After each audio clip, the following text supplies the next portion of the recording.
the group that I was mentoring, I was teaching them vocal classes and presentation classes and everything, because that's what Motown used to do when they had the Supremes and everything. So I thought, you know, I'd teach the girls and mentor them and get them out there. And I used to just tell them they needed to be saved, but you need to just come check my church out. I said, it's really cool.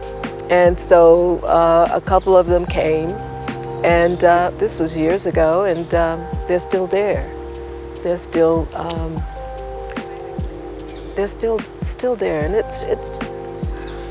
it's good to see that, because they bring their friends, and their friends bring their friends, and so consequently you just have this domino effect, and everybody's getting saved.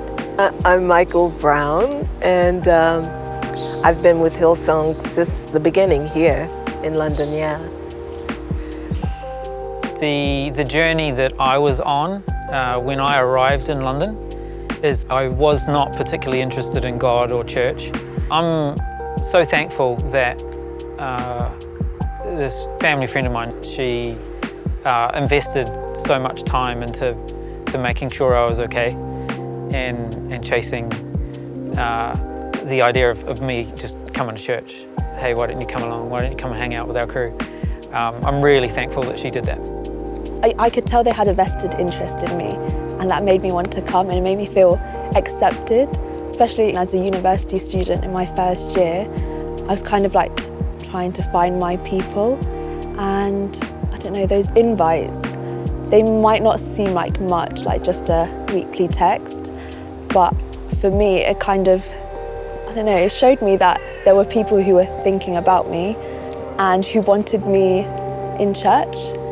My name's Andrea, and I've been at Hillsong London for 2 years now.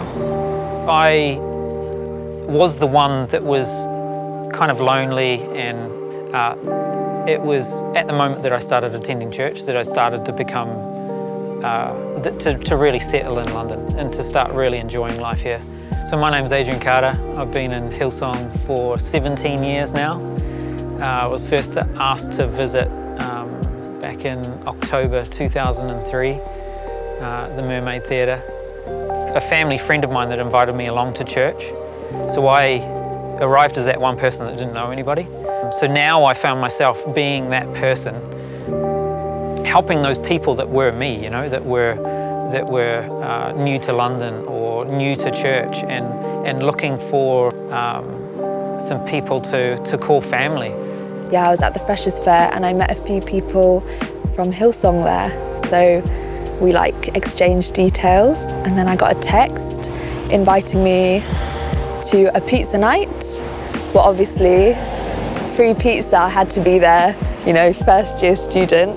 Anywhere where there was free food, I was there. So I went to the pizza night, and there I met the Hillsong Students group leader. And then she invited me to her groups on Thursdays, and like from there she invited me to sit with her at church on Sundays.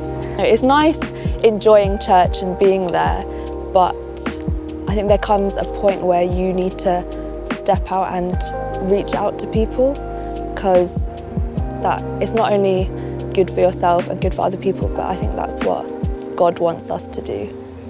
You have to be patient and meet them where they are, because there's one friend I had invited. I invited her, and she never came. And then it was Christmas, and she didn't have any place to go at Christmas because her family's in another country. And I said, oh, wow, come to my place, you know.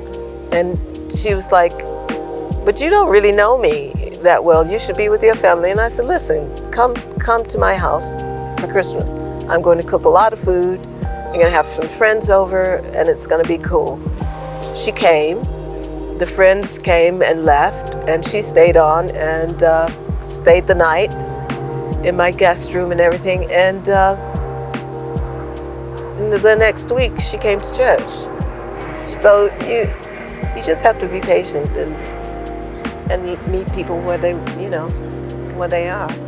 And I saw her recently, and she was saying, like, you know, you're having me at your home, in your home at Christmas, and me being basically a stranger almost, that you'd only seen a few times.